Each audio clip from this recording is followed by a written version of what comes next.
여러분 안녕하십니까. 2분기 접종 대상이 만 60세 이상으로 확대되면서 백신 접종 예약이 대전과 세종, 충남에서도 어제부터 진행되고 있습니다.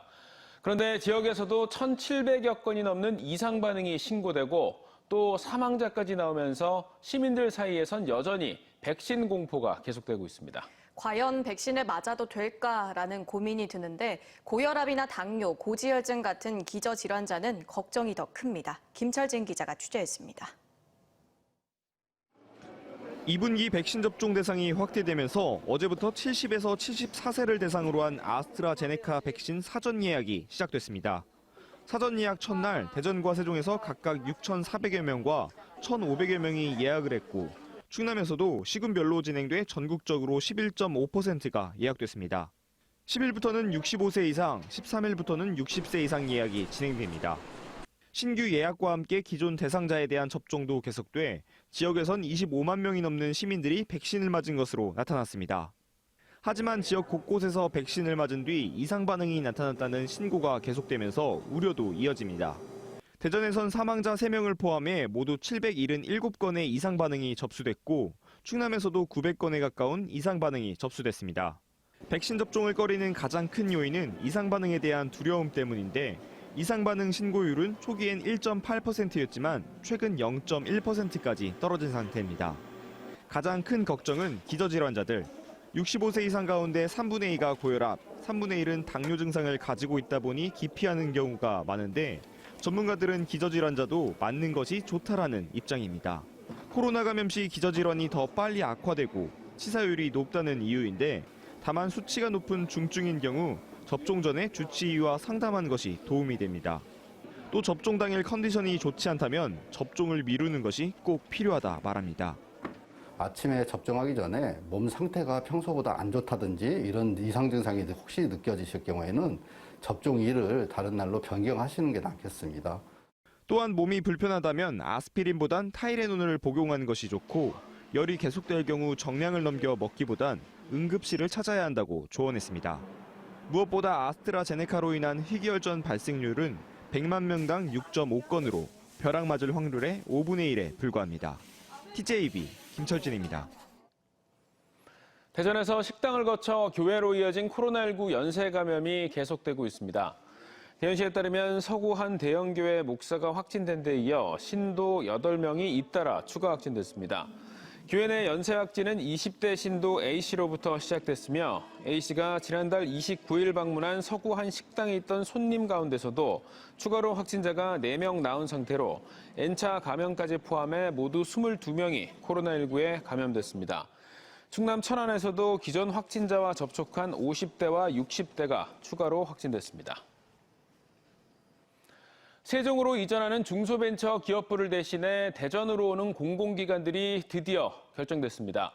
일찌감치 이전을 결정지은 기상청과 기상산업기술원, 임업진흥원을 비롯해서 마지막으로 특허전략개발원이 이전을 최종 확정지었습니다. 당초 오기로 했던 에너지기술평가원 대신 특허전략개발원으로 결정됐는데 아쉬운 점도 있습니다. 장소영 기자입니다. 기상청 외에 3개 기관 이전을 못 박았던 정부가 드디어 이전 대상을 결정했습니다. 기상청, 기상산업기술원, 임업진흥원과 함께 당초 이름을 올렸던 에너지기술평가원 대신 특허전략개발원이 마지막 한 자리를 채우게 됐습니다. 특허전략개발원 직원들이 오늘 최종 찬반 투표를 했는데 6대 4로 찬성 의견이 많아 이전을 최종 결정한 겁니다. 1차 투표 때는 반대가 6, 찬성이 4 정도여서 부결돼서 저희가 대전 이전하기는 힘들다라고 했는데 그 사이에 이제 대전시가 추가적인 어떤 조건을 더 얘기를 해주셨고 이전 규모나 이전 시기에 대해서도 조금 더 유동성을 주셔가지고 특허전략개발원에는 240여 명의 직원이 근무하고 1년 동안 1,300억 원의 예산이 편성됩니다. 특히 현재 특허전략개발원과 함께 서울 강남 건물에 입주해 있는 발명진흥회와 지식재산보호원 등 특허청 관련 기관의 대전 유치에 유리한 교두보를 마련하게 됐습니다. 이미 이전 절차가 진행 중인 기상청은 오는 7월까지 지방이전 계획안에 대한 국가균형발전위원회의 심의와 국토부 승인을 거쳐 오는 12월쯤 정부 대전청사 이주가 시작됩니다. 나머지 3개 기관은 청사 신축 또는 임차 등 기관 여건을 반영한 이전 계획을 수립해 올해 안에 균형이 심의를 거친다는 계획입니다. 기상청과 기상산업기술원 동반 이전으로 대전은 명실상부 기상산업의 중심지가 될 전망입니다. 지역의 새로운 랜드마크가 될 탄소제로 국가기상센터 건립과 국비 290억 원이 투입되는 기상산업 클러스터 구축에도 힘을 받게 됐습니다. 임업진흥원도 산림청과 더불어 임업 거점 도시의 시발점이 될 것으로 기대하고 있습니다. 연관 기관들과 함께 이전하게 됨으로 인해서 관련 분야의 클러스터를 조성하는 데도 큰 보탬이 될 것으로 보고 또 그런 방향으로 나아갈 수 있도록 대전시가 적극적으로 노력하겠다는 말씀도 드립니다. 중기부를 포함해 대전을 떠나는 4개 기관의 직원은 1,105명, 이전에 오는 4개 기관은 1,342명입니다. 대전시는 이번 기관 이전이 혁신도시 시즌2 공공기관 이전과는 별개임을 정부가 약속한 만큼 지역 혁신 성장을 위해 다른 기관 이전에도 주력한다는 계획입니다. TJB 장석영입니다. 오늘 오전 11시쯤 충남 북부 내륙 일부에 이례적으로 우박이 쏟아졌습니다. 우박이 집중된 곳은 당진시 순성면과 홍성군 홍서급 일대로 지름 0.6cm가량의 우박이 10여 분 동안 세차게 쏟아지면서 비닐하우스 등 농가 시설 파손이 우려됐지만 다행히 아직까지 이렇다 할 피해는 접수되지 않았습니다. 기상청은 경기도와 충남 일원에서 대기 불안정으로 인해 우박이 내렸고 우박은 대부분 곧바로 물로 녹아 사라졌다고 밝혔습니다. 한편 오후 4시 30분에는 충남 서해안에 황사경보가 발령됐고 대전과 세종도 영향권에 들면서 강한 바람이 이어졌고 어버이날인 내일까지 황사 영향권 속에 강풍이 이어지겠습니다. TJB가 5월 가정의 달을 맞아 마련한 아동급식카드 기획보도 오늘도 이어갑니다. 결식아동급식비 지원 사업이 지자체로 넘어가면서 카드 사용 금액은 물론 사용 장소, 카드 모양까지 지역별로 천차만별인데요. 아이들의 맘 편한 한 끼를 위해 노력하는 다른 지역 지자체들의 사례를 통해서 이걸 우리 지역에 적용할 수 있는지 고민해봤습니다. 조혜영 기자입니다. 서울 동대문구청 공무원들이 식당마다 직접 방문해 급식카드인 꿈나무 카드에 대해 설명합니다. 카드를 몰랐던 업주도 결식 아동을 위한 사업임을 설명하고 가맹점 참여를 제안하자 흔쾌히 동참합니다.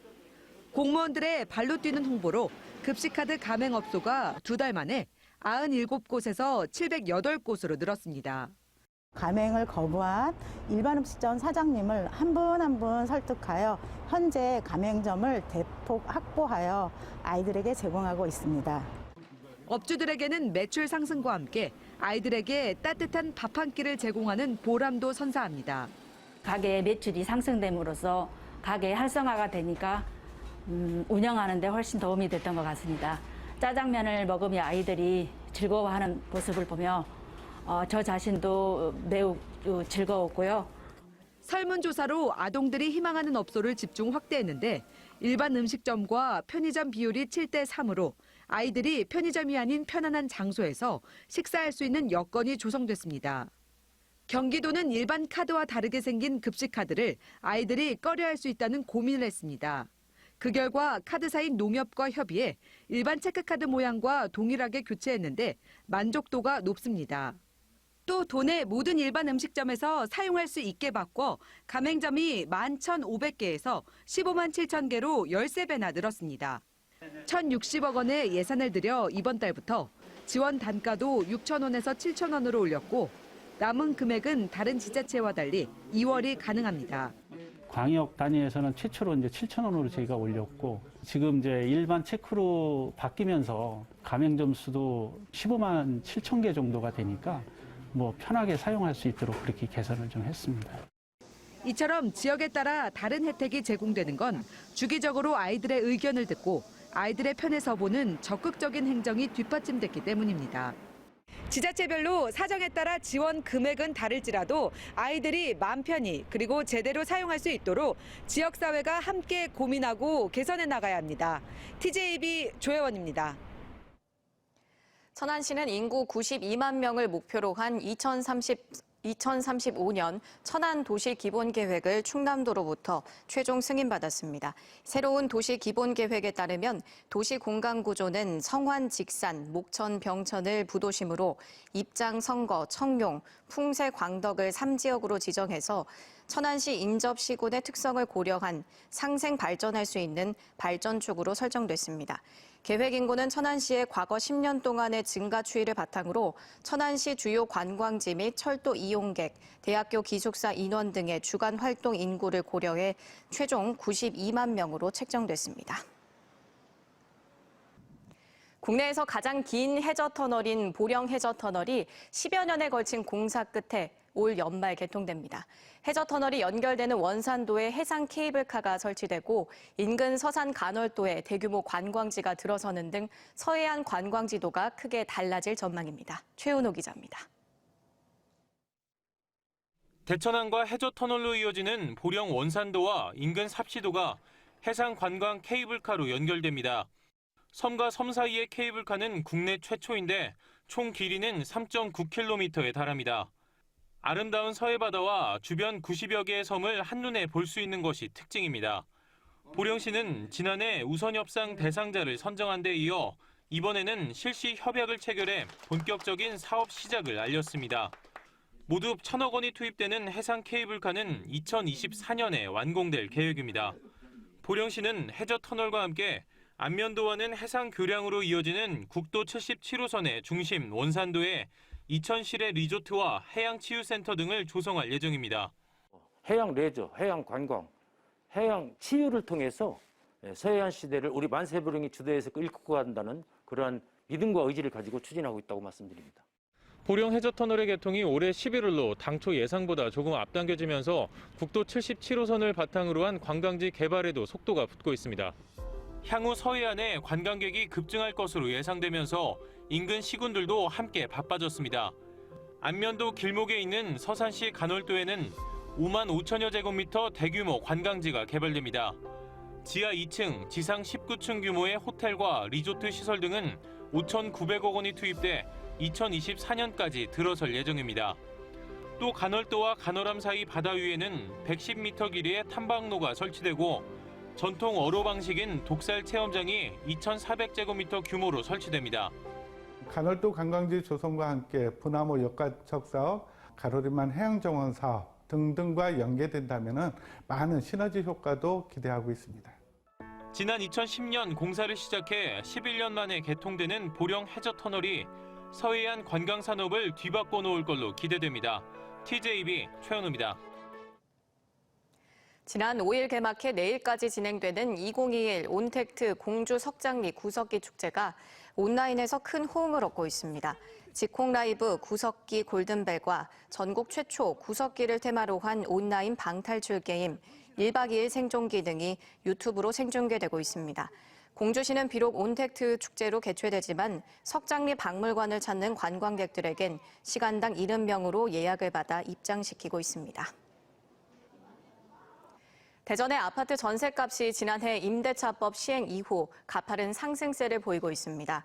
KB부동산의 4월 주택가격 동향에 따르면 대전의 아파트 평균 전셋가격은 2억 4,671만 원으로 임대차법 시행 이전인 지난해 7월 2억 575만 원에 비해 19.9% 올라 6대 광역시 가운데 인천에 이어 두 번째로 높았습니다. 대전의 전셋값을 순서대로 나열했을 때 중간에 위치하는 중위가격은 2억 3,536만 원으로 6대 광역시 평균 2억 1,025만 원을 크게 웃돌며 광역시 최고로 나타났습니다. 지난달 대전 충남 지역 소비자 물가지수가 지난 1년간 가장 크게 오른 가운데 과일과 채소 등 밥상 물가가 큰 폭으로 인상됐습니다. 통계청이 발표한 지난달 대전 지역 소비자 물가지수는 106.82로 지난해 같은 달 대비 2.7% 상승했고 특히 농축수산물은 14%, 신선식품은 13.9%나 올랐습니다. 또 충남 지역 소비자 물가지수도 106.92로 지난해 같은 달 대비 2.6% 상승했으며 농축수산물은 14.1%, 신선식품 15.2% 상승하는 등 대전 충남 지역의 지난 1년간 물가는 전년 동월 대비 4월의 물가지수가 가장 크게 올랐습니다. 대한민국 수영 영웅 고조련 선수가 국립대전현충원에 안장됩니다.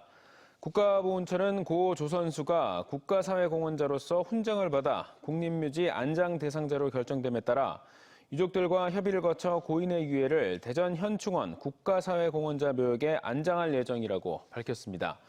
고 조련 선수는 1970년 방콕 아시안게임과 1974년 테헤란 아시안게임 수영에서 4개의 금메달을 따냈으며 대한해협 횡단 등 수영을 통해 국위 선양에 기여한 공로로 체육훈장 1등급 청룡장을 받았습니다.